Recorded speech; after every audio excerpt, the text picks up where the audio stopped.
ఇక్కడే గొర్రెల షెడ్ వేయాలనుకున్నాము. అది వరిసేను ఆపేసినాము.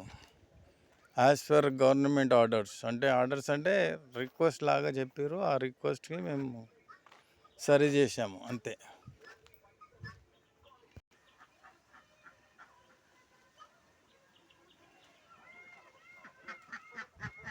ఇది జామ తోట ఉంది, అక్కడ మామిడి తోట ఉంది. అది ఇక యథావిధిగా ఉంటుంది. వరిసేను మాత్రం ఆపేసాం. ఈ కూరగాయల సెక్షన్ ఉంది, కూరగాయలు కూడా ఏదో పెడతాం మేము అంతే, ఆర్గానిక్.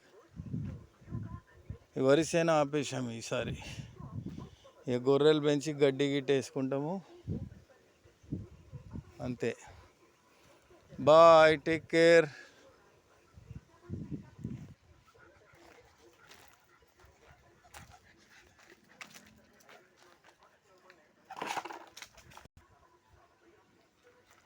జై భీమ్.